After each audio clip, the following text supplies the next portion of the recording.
Okay. Hi everybody, this is Crypto Rich, working with you to get rich with crypto, filling our pockets with crypto profits. I'm delighted to have with me a member of a particular crypto project that has been building and building and building and building. I think they ICO'd in February 2018, and they've just been building and building and building on their real world use case for their blockchain product. We're going to find out what that is. Now, before I introduce him, I want to invite you to subscribe, comment, like. If you're watching this on YouTube, well, you're watching it late because I posted it on BitTube first, because I post on BitTube before I post on YouTube. And this is because of YouTube shadow banning. Plus, also, if you watch on BitTube, you can earn Tube coins for yourself.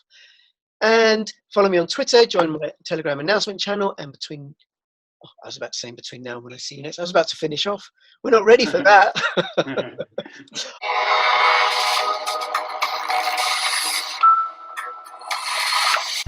For a home office, secure your router with a VPN for an encrypted connection, routing communications of your smart devices through a secure private network.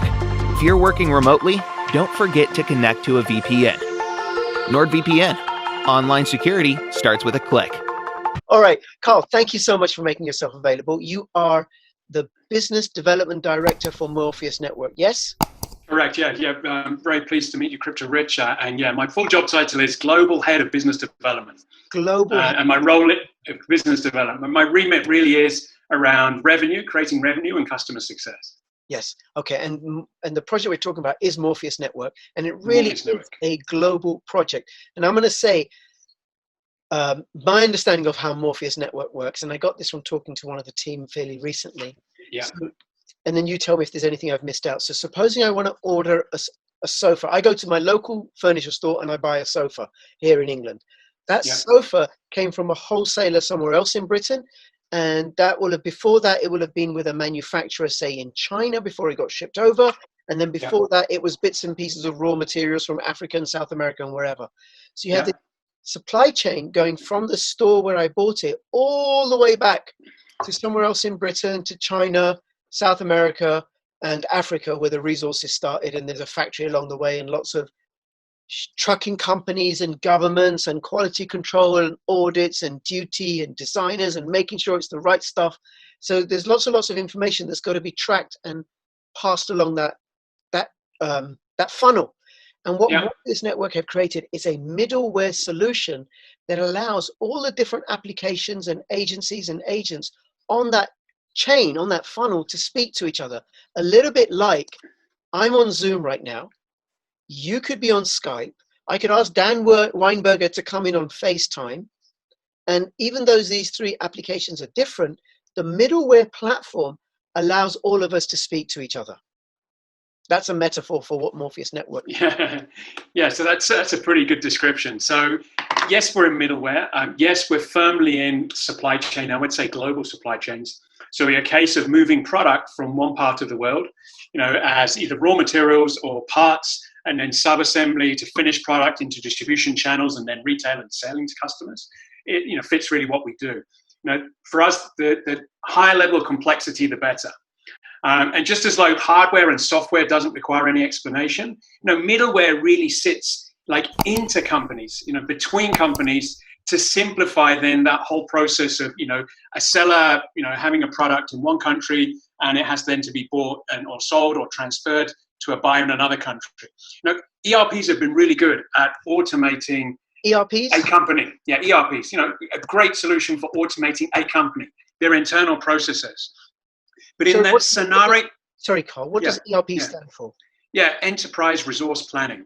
Right. So really, like, one of the core pieces of technology a medium to large company will have right today would be one piece of software with different modules that would automate the key processes within their organization. And within is the really big difference to what we do. So there's finance, and there's purchasing, and then there's obviously manufacturing, and then HR, for example. But what we do in middleware in the supply chain space is really connect companies together. Okay, because what we found in complex supply chains, if you've got a seller on one continent, a buyer on another continent, you've got a lot of different stakeholders in between there. So, if there's logistics providers, you're going to have to work with your forwarder, your 3PLs, your carriers for trucks, for example, the customs entities, the regulatory authorities. and maybe some banks and insurance. And what we found, Rich, is that every single one of those companies has a different platform, a different process, and different ways of communication. So what we're trying to do then is to smooth out that flow of data, documents, and events through the supply chain with our middleware. Right. Okay. And then what exactly is your role? How do you go about doing that? Yeah, so I've been in Morpheus for just over 2 years, and really my role at the beginning, business development, was really starting to get some business relationships, some partnerships in play, basically to build out what we call the whole product. Make the product more complete, easier for a company to use. So we were doing that very early on. We're also doing a lot of testing. This would be in 2018, beginning of 2019, making sure that our platform was bulletproof for the scope and the functionality we had at that point in time. Now, since then, we've been shifting gears a bit, and now we're heavily involved in revenue, and making customer successes. So I would say for the last 18 months, I've been working with customers, understanding their pain points, and articulating a solution with Morpheus, but also then reaching out to our partnerships, so for different parts of the organization. So we have partnerships in Canada and the United States, Mexico, Argentina, now obviously parts of Africa. We just opened in Australia. So the partnerships are really key because it gives us a much bigger footprint for sales and execution. Okay, and how do you get the word out? So we have a website. So it's Morpheus.network. So that a lot of the up-to-date information is there. We do a lot of reach out on LinkedIn. And a network of team members, we have a pretty big, Rolodex of contacts that we can reach out to, and get them interested in the platform about, building success together with Morpheus. Yes. So now we probably have a small core team still, but we have maybe 100, 150 resources in our partner companies around the world who are very, very, very motivated about making Morpheus successful and obviously solving big problems for their customers. Okay, very good. And no doubt motivated due to your CPO. I'm saying this deliberately, Dan Weinberger, the CPO standing for Chief Passion Officer, because I know he also speaks at conferences and stuff like that. So then, there'd be networking opportunities. So let's say a business is interested. I'm this furniture manufacturer in China. I'm interested. So you and I have a conversation and say, okay, look, I want to find out what this middleware platform can do for my company. Then what happens? Yeah, so what we start with is an understanding of the business process. So, if they're exporting from China, let's say they're exporting from China to Australia is a good example. So we'd need to understand maybe some of the furniture regulations leaving China, obviously the import duties and the import regulations entering into Australia, and then all the documents and data flows between there. So you might have to have a certificate of origin. You might have to have a bill of lading. So these are key documents that are required to basically ensure the smooth flow of goods through a supply chain. So what we do is look at the process, look where their pain points are, look to see where documents need to be added at the right time, and ensure then that our platform actually follows that workflow seamlessly. So a big part of the Morpheus platform is actually having process orchestration. So we have modules to do specific jobs, collecting documents, reading in IoT data, making a customs clearance, right? And basically you add pretty much as in a workflow, you'd add those one by one into a sequential series of activities. And that's how you create, an end-to-end workflow. Normally we start with a purchase order, just in the case you gave us, a purchase order going from, let's say, an Australian retailer to the Chinese company. And then the Chinese company will create all the paperwork, send the goods, we'll track that on the platform. And then when it gets to Australia, we'll do a proof of delivery. And that really finishes supply chain. And that's where finance or even merchandising, starts as a business process. Right. Okay. And I imagine right at the end, once you've worked everything out, there's like a final test run. Yeah. So what we do is usually we'll look at that flow. We'll test some historic shipments, and then we're ready for what's called a go live. So the go live is really the ability to turn the tap on, and then start increasing the volume of shipments. But now, obviously, in a live scenario, where you really are reading in purchase orders, and then on the end of this supply chain, getting viable proofs of delivery. Okay, and then from the first conversation that you and I have, when I say yes, I'm interested, to the go live point, how long can that take, or does it take, or has it taken? Yeah, that really is dependent on how fast the customer wants to move. I mean, we did a project in Canada for an $8 billion retailer, Federated Co-op. From beginning to end, once we'd nailed the business specifications, we had a functional system, that went live in 45 days. Wow. So we can do stuff very fast. Now, not every company moves at that speed internally. The large companies are famous for sometimes taking their time on decisions. But from our side, there's no reason that we can't map the process, build a solution, get it implemented in a question of weeks and days. That's incredible. But that was an outlier. I mean, how long? What's the longest that it's taken? Well, we've got sales cycles that might be and that's not implementation. That's just like running through the steps of the sales cycle, qualification, proving. And then obviously closing that, probably are into the 10 months even. So some of those sales cycles take a long time. Now, that's because it's, these are particularly large companies. They have a lot of internal compliance issues. But, the mid-sized companies or large companies that don't have that or have a sense of urgency, I think is key, right? What we call a compelling event. Yeah. If they have a real compelling event, then we can move in a question of, say, weeks and days.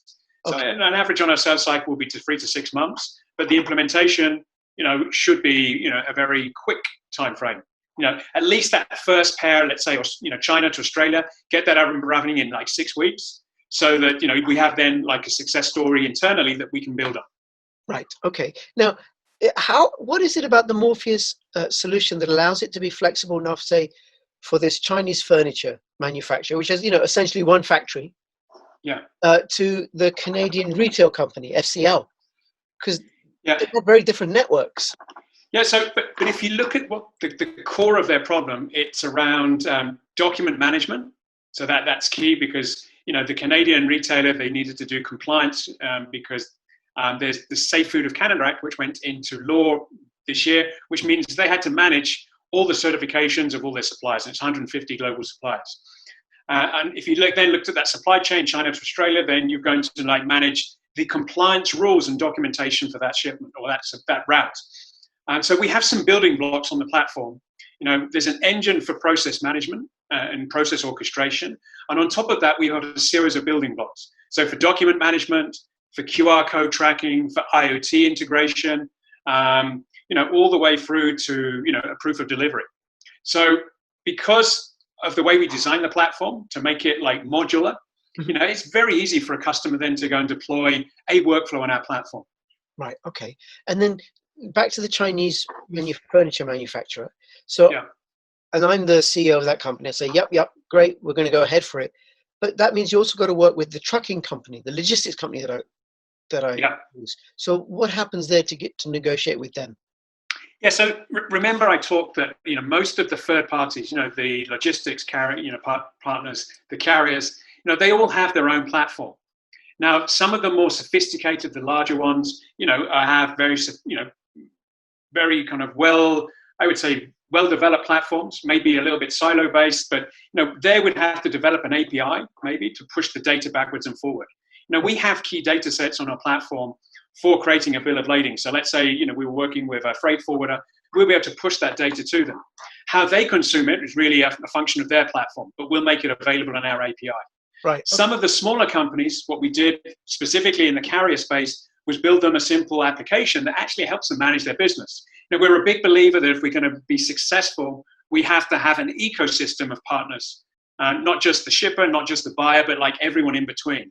So little by little, you'll hear over the next 12 months about projects that Morpheus is doing with customs brokers, freight forwarders, the carrier companies, trucks and containers, for example, specific maybe to a project, but little by little, we'll be making some big inroads on incorporating or enabling them on our platform. That would be the right term, I think. So little by little, this could get incredibly large as it grows. Well, that's the idea of an ecosystem, right? The more nodes you have in the ecosystem, and the simpler we make it for everyone, then the better success we'll have. So yeah, it really is to try and recruit customers on the platform, but also their partners, in order that we can digitize supply chain journeys from beginning to end. So you're going to be working with projects, with industries that are very conservative. You know, I've been running my business like this for many, many years, and you're talking a bit about blockchain. What is blockchain? What are you talking about? Yeah. Okay, yeah, so we try to focus on verticals that have a materially important problem, mission critical, that needs solving now. So that could be like perishables, agri-food, fresh cut flowers going from Colombia to the US, Argentine steaks going to, let's say, Europe, no? My house. Yeah, to your house. And, the ability to track those and create all the right compliance docs. Any industries where the value of the product is very high compared to the average. So I would say medical instruments, kind of important for COVID, right? Some of your DME products for hospitals. Anything around, electronics. So cell phones and flat screen TVs. If those tip over in a shipment, you want to know about it. You want to know who's responsible and when it happens. So I would say there are obviously some verticals that we're very interested in as a company. And then your question was, there's obviously conservative companies in those verticals. So what we're looking for is what they classically call the early adopter. Not the company that's just wanting to try out a middleware on blockchain because they think it's cool, but someone who's actually doing a bit of reading, understands maybe the value of pushing data out to blockchain, make it immutable, make it entrusted. And obviously, if it's trusted, there's no way of that being altered by any way, right? So the early adopters is really what we're looking for. Executives in like leadership positions, either in the supply chain of line of business, that have already understood a little bit about the benefits of blockchain and are willing now to make some significant spend to solve their problems. Right. Okay. And then also, as I understand, I think Dan said this, we don't really talk about blockchain. People don't really, I don't know the kind of coding that goes into between my pixelated picture on my computer and your pixelated picture on your computer. I don't know what happens in the back end. I don't know how a fridge works. I don't really care about it. I just want to be able to talk to you and then get something so the fridge. I think what we're trying to do then is to make this change from where we are today, which is a lot of manual documents, manual processes, to this digitization journey as simple as possible. So putting some of those key data sets onto blockchain and making them shareable, making them tamper-proof is really an important business driver. So that's really what we will try and convince the customers. And yeah, you're right. So not in every sales cycle do we lead with, hey, we're a blockchain company. We do lead with, hey, we're a middleware company, in the supply chain space. And we're really agnostic in some of the key technologies like in the cloud and blockchain to solve, some of your key problems. So that's kind of how we might position our technology solution to someone who's, interested, has read a bit, but really has a business problem to solve. Right. Okay. And then I imagine that you'll get a lot of referrals through the organic growth. Because my logistics company, they're now interested, and they've gone to speak. They've recommended pass you on to another supplier that they do work for. This is really, I wouldn't say it's viral, not in a consumer way, because business to business just doesn't work like that. But the testimonials that we get out of customers, and then the experiences, the real experiences people, actually live on a day-to-day basis with the platform, and the savings it makes, that creates strong relationships, stickiness to the platform. And that's a great platform for referral sales. Okay. So, that's really one of the areas that, we're going to be pushing on pretty hard, I think, over the next 18 months, now that we've got some customers under our belt and they're happy and, they can see those business benefits. Okay. Now, I know about the friction savings and the savings in time and in stress and everything, but what sort of revenue savings, cost savings could a company get? So let's look at some of the components of maybe the value prop. So, first and foremost, a company would maybe engage with Morpheus to reduce some of the supply chain OpEx. So we're all about trying to reduce that, what we call is like overspend. So overspend is anything else that wasn't originally in your freight bill. So what do those usually include? Delays, fines in the customs, demurrage, anything to do with SLA compliance. What's demurrage? Demurrage means you're paying additional fees for every day your product's stuck in a port because you didn't have the right documentation to get it out. Right. So it's a kind of fine. Anything to do with reverse logistics. We sent the wrong product to the wrong place. Do we recall it? So we really try and solve that OPEX equation first. And for a large company, that's going to be what, 7 to 15% of their sales. So, a company doing $1 billion, that's going to be, 70 to 150 million in terms of opportunities to save in Morpheus. That's one element.